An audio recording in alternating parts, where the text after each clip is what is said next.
안녕하세요. 사주이야기 198번째. 오늘은 여러분과 같이 정평관이 혼잡이라고 무조건 이혼 재혼수가 아닙니다 라는 제목을 가지고 이야기해 보려고 합니다. 자, 사주 공부를 접하게 되면 이론 공부로 정평관 혼잡이라는 얘기를 듣습니다. 자, 정평관 혼잡이 뭔가요? 여자분 사주팔자에 정관과 평관이 섞여 있으면 정평관 혼잡이라고 그러죠. 자, 여자분 사주팔자에 정관과 평관이 섞여 있으면 정평관 혼잡수로 두 남자를 만나고 이혼수, 재혼수가 있고 등등등 이런 말을 하게 됩니다. 그래서 여자분 사주팔자를 보고 무턱대고 정평관을 찾아서 혼잡수로 통변을 하게 된다는 얘기죠. 형국은 전혀 보지도 않고 또는 형국을 풀어내지도 못하고 말이죠. 정평관만 보면 혼잡수로 본다. 그러니 실전 상담할 때 엉뚱한 통변으로 망신을 당하는 것입니다. 사주팔자에 정평관이 섞여 있다고 해도 형국에 따라 전혀 아닐 경우도 많이 있습니다. 그래서 오늘은 여러분과 같이 여자분 사주에 정평관이 혼잡되어 있더라도 이혼수, 재혼수가 안 되는 경우가 있다는 얘기죠. 형국을 풀어보면 그걸 오늘 얘기해 보려고 합니다. 자, 사주팔자를 보면서 다시 한번 설명을 드리도록 하겠습니다. 자, 먼저 이 사주팔자를 볼까요? 경술년, 갑신월, 개미일, 을묘시에 태어나신 여자분이십니다. 자, 이 사주를 보면은 관성을 한번 찾아보자고요. 여자분이니까 물로 태어났죠. 개수로. 그러면 물의 관성은 흙이 되겠습니다. 흙을 찾아보면 연지의 술토, 큰흙, 황활한 대지, 정관이 있고 일지의 미토, 작은 흙, 평관이 있습니다. 그리고 신금 안에 무토가 있고 그러면은 정평관 혼잡이 되어 있네요. 그래서 이 사주는 이혼수, 재혼수가 있습니다 라고 통변을 하게 되면 이게 맞을 때도 있지만은 안 맞을 때도 있다는 얘기죠. 왜? 사주 형국을 파가지 않고 무조건 정평관 혼잡이 있다고 그래서 이혼수, 재혼수가 있다고 그러니까 이런 오류가 생긴다는 얘기죠. 자, 이 사주 형국을 한번 파괴해 보자고요. 과연 이 관들이 제대로 작동을 하고 있는지 보자고요. 자, 그러려면 오행이 분포부터 알아봐야 되겠죠. 일간이 4편부터요. 일간의 4편의 오행이 세력이 강하면 사주가 강해지고 반대로 상대편 일간의 힘을 빼가는 오행이 세력이 강하면 사주가 약해진다는 얘기죠. 자, 일간이 개수 작은 물로 태어났네요. 물의 4편은 비겁인 같은 물이나 물을 생해주는 인성인 쇠가 4편이 되겠습니다. 먼저 비겁인 물부터 찾아볼까요? 물은 사주팔자에 나와 있는 건 없고 지장간에만 있습니다. 월지, 신금안의 임수, 큰물이 암장되어 있네요. 다음에 물을 생해주는 인성인 쇠를 찾아보자고요. 쇠는 연간에 경금, 큰쇠, 월지에 신금, 큰쇠가 있습니다. 그리고 다른 데는 없고 지장간, 연지, 술토안에 신금, 천간에 있는 신금, 작은 쇠가 암장되어 있네요. 자, 그러면 나와 있는 4편은 신금, 경금, 큰쇠 뿐이네요. 상대편도 한번 찾아봐야 되겠죠. 일간의 힘을 빼간 후에 뭘까요? 식상, 일간이 생하면서 힘이 받고 재성, 일간이 극하면서 힘이 받고 관성, 일간이 나를 극하니까 일간이 힘이 약해지는 이 3가지가 상대편 오행이 되겠습니다. 식상은 뭔가요? 물이 생해주는 오행이니까 나무가 되겠고 재성은 불, 관성은 흙이 되겠습니다. 먼저 식상인 나무부터 찾아볼까요? 나무는 월간에 갑목, 큰 나무가 있습니다. 그리고 시간의 을목, 시지의 묘목, 작은 나무가 있고요. 그리고 다른 데는 없고 지장간, 일지, 미토 안의 을목이 암장되어 있네요. 다음에 재성인 불을 찾아볼까요? 불은 사주팔자에 나와 있는 건 없고 지장간에만 있습니다. 연지, 술토 안의 정화, 일지, 미토 안의 정화, 작은 불이 암장되어 있는 정도입니다. 다음에 관성인 흙을 찾아볼까요? 흙은 연지에 술토, 큰흙, 황활한 대지, 일지에 미토, 작은 흙이 있습니다. 그리고 다른 데는 없고 신금 안의 무토가 암장되어 있네요. 그러면은 상대편의 세력이 대단하죠. 갑목, 을목, 묘목, 그 다음에 술토, 미토, 큰 나무, 작은 나무, 큰 흙, 작은 흙까지 좀 더 깊이 들어가 보자고요. 연지에 있는 술토는 나를 극하는 오행이지만은 나를 극하지 못하고 있죠. 경금이나 신금을 토생금을 하고 있으면서 오히려 내 편으로 들었네요. 그래서 사주에 부담스러운 큰 흙 하나가 힘을 잃었네요. 그런 상황이다 보면 일지가 좀 나아졌죠. 그러나 지금 개수 작은 물은 큰 쇠가 금생수 한다 하더라도 금생수가 제대로 안 되죠. 금다수탁이 되겠죠. 큰 새가 작은 물을 생하다 보니까 금다수탁, 물이 탁해졌다는 얘기죠. 그리고 을목, 묘목, 작은 나무에게 물을 많이 뺏기고 미토도 토생금이 안 되기 때문에 계수를 막고 있는 그런 형국이다 보니까 약한 사주가 됐네요. 물론 간목이 많이 빨아간 것 같지만 갑경충으로 깨졌기 때문에 많이 못 빼간다는 얘기죠. 못 빼간다는 얘기죠. 그래서 신금 안에 임수도 있고 그래서 신약까지는 안 가고 약한 사주가 되겠습니다. 그런 사주가 됐네요. 자, 용신은 뭔가요? 용신은 신금 안에 임수가 되겠습니다. 왜 그러죠? 큰 물이 있어야 큰 새들이 금생수를 할 수가 있죠. 그래서 신금 안에 임수가 있어가지고 금생수를 받고 일간에게 힘을 주고 있는 용신이 되겠습니다. 희신도 운에서 큰 물이 와야 이 큰 새가 금생수를 해줄 수 있고 일간에게 힘을 줄 수가 있다는 얘기죠. 그래서 희신도 운에서 임수나 해수가 오면은 좋은 그런 희신이 되겠습니다. 그런 사주가 됐네요. 자, 이 사주는 지금 관혼잡을 얘기하려고 그러죠.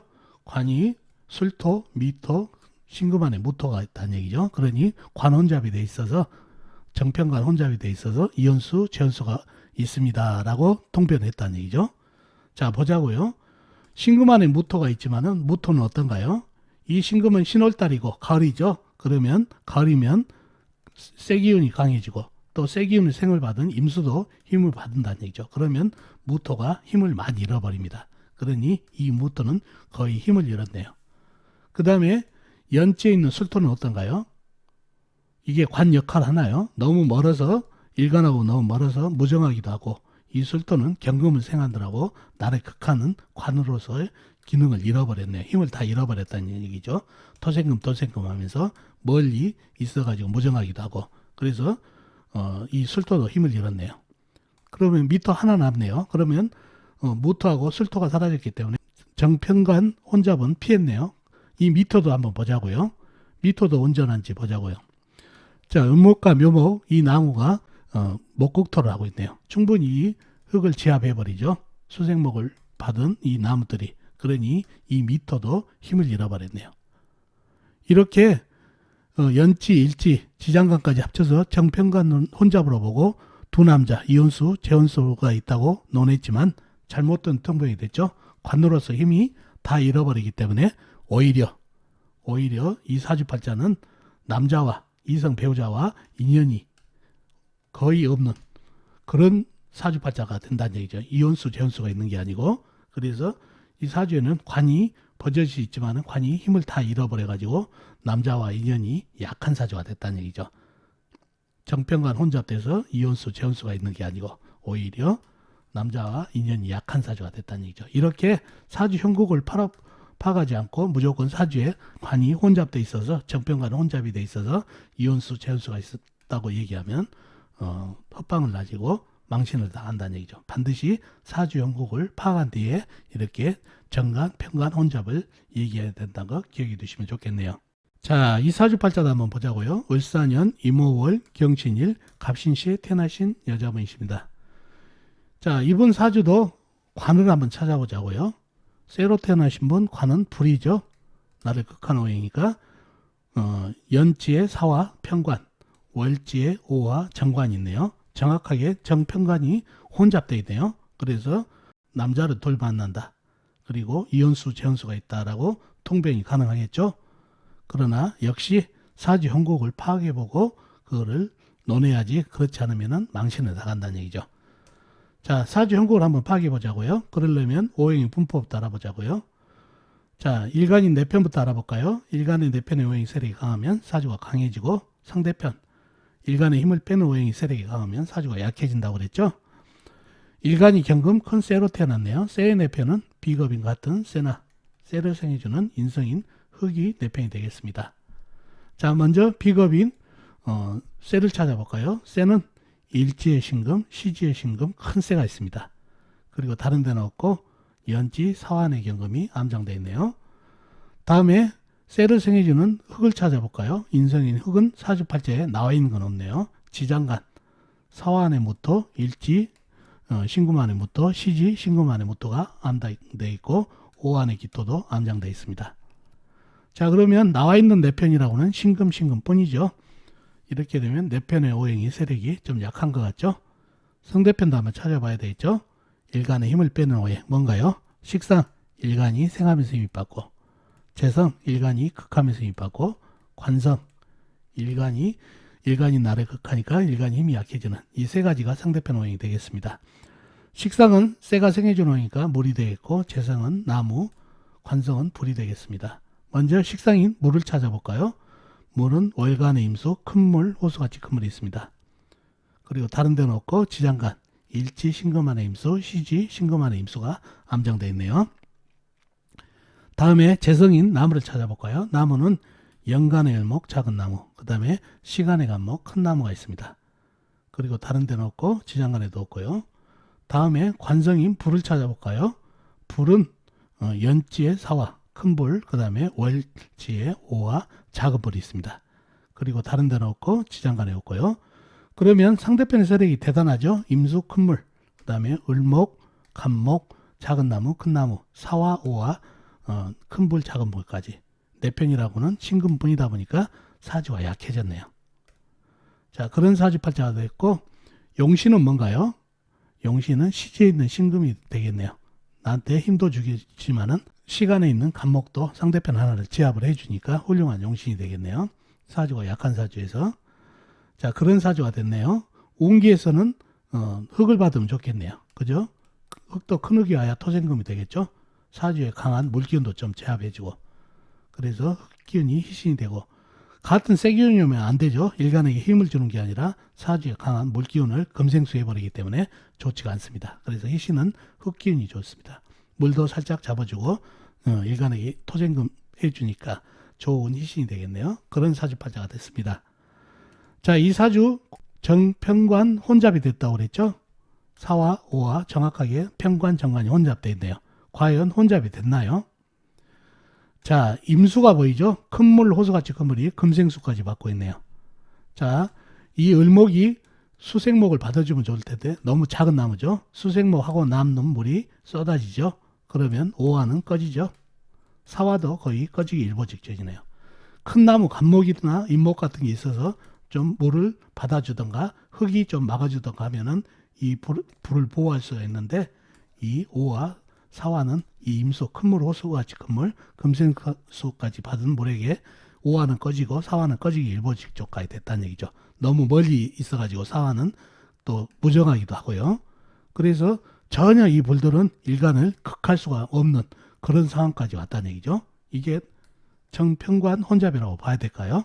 관 역할을 못하고 있는데, 바로 불기운이 꺼지고 약해져서 관의 역할을 못하기 때문에 전혀 정관, 평관, 혼잡수가 되지 않습니다. 그래서 이혼수, 재혼수가 있습니다 라고 통변을 하게 되면 창피를 당하겠죠.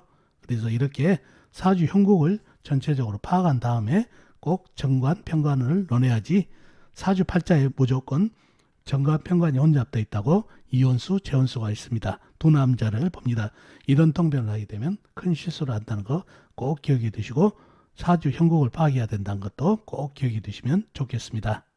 자, 사주 형국을 파악하지 않고 여자분 사주 속에 정관과 평관이 혼잡되어 있다고 무조건 이혼수, 재혼수 두 남자를 봅니다 라고 통변을 하면 망신을 당한다는 거 아셨죠?